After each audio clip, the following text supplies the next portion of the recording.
The sound of teeth gnashing as millions tune into the Harry and Meghan Netflix documentary. Esther Krakue is there in London. Esther, great to see you as always. So, have the public stormed Buckingham Palace? Are the peasants revolting, or is everybody ignoring this stomach-churning display of vanity? How's it being received in Britain?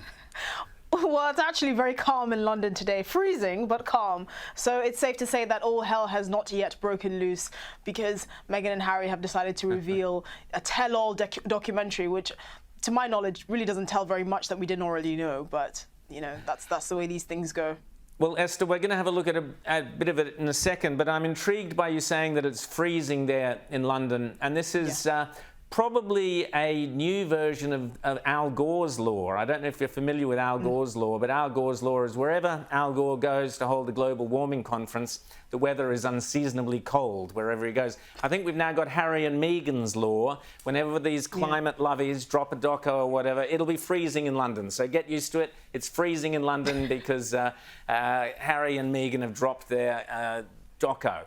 Now, let's have a little look at a bit of it. Here's a grab from episode 2, which Meghan shows Meghan at her. Most adorable. Let's have a look. Even when Will and Kate came over and I had met her for the first time they came over for dinner, I remember I was in ripped jeans and I was barefoot. It's like I was a hugger. I've always been a hugger. I didn't realize that that is really jarring for a lot of Brits.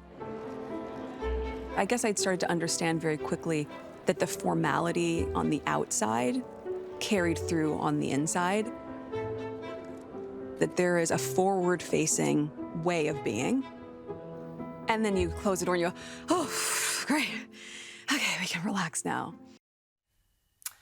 So, you know, this is the high drama in Meghan's life. Do you feel desperately sorry for her as she struggles with all the demands of being a royal, Esther? Yeah. She was barefoot in ripped jeans. First of all, why are you walking around your house barefoot? That just tells me you're dirty. Like, put on some slippers, ma'am. It doesn't make you normal. It just makes you very, very lax about your hygiene. And secondly, it's just, you know, this is someone that you don't know. I know that not everyone is really open to just hugging. I don't really want to be shaking people I don't know's hands in public. I just do it because it's a formality. I just don't. What is the point of what she's saying? Is she just saying that Brits are so stuck up that she had to, you know, kind of rein her impulses in and try and be more formal? I just think, why is this something that needs to be said? I wouldn't go up to the Queen and like high five her or say Wagwan blood. Like, you know, it's just random and weird and completely pointless. I don't really understand the point she's making, but it's the usual, I'm so normal, I didn't know what I was getting into, marrying into the most popular, famous family and institution in the world, and woe is me, here is my $100 million Netflix documentary to then talk about it. It is extraordinary that they think that, you know, that they think that somehow they have suffered at the hands, there's been some pain involved.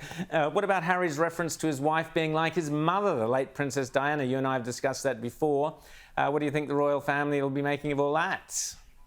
I mean, I think it's a complete insult. I think one of the differences, and I'm sure Harry and Meghan don't know this because they're completely stuck in their own self-absorbed bubble, is that Princess Diana turned a very negative situation where, you know, she suffered infidelity in her own marriage and all the negative media attention. She turned it into something positive. She directed her energy towards positive causes. She wasn't interested in exploiting herself and her life and all the sort of woe is me tales, which she actually could have done, and people would have really related to her because that's a horrible thing to go through. And then on the flip side, you have Meghan and Harry that don't really stand for anything. The only duty that they know is to themselves. It's all about self-promotion and self-aggrandizing. And I think to draw parallels between them and the good work that Princess Diana did is completely ridiculous. And that's pretty much why they have such a negative public reputation, is because we can't connect with them because they're all about themselves, right? And even if they try to promote good causes, they would somehow find a way to make it about themselves. And that's what's really off-putting. And that's the stark difference between them and the royals. The royals are all about, you know, self-sacrifice and duty and service to others, and they're just about service to themselves.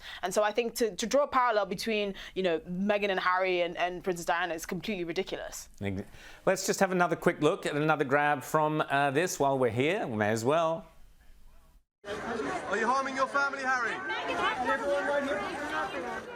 Harry, are you putting money before family? Are you putting money before family? Question.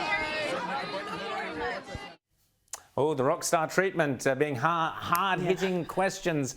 It looks like they have a dreadful life. I don't know how they coped, Esther. I mean, what would you do in Meghan's shoes? Would you find it so appalling that you'd have to turn on your in-laws in the way that she has?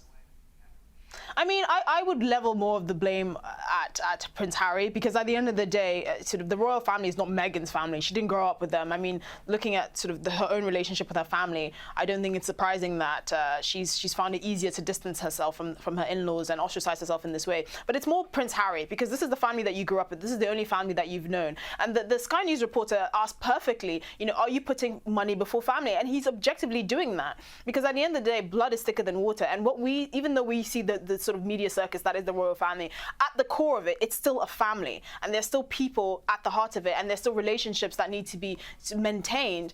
And to sacrifice all of that, which is what it looks like he's doing for the fame and money and sort of the glitz and glamour of Hollywood, it's soulless. And at the end of the day, one day you will need your family, and you would have ostracized a lot of them because you were in sort of a shameless pursuit of fame and money.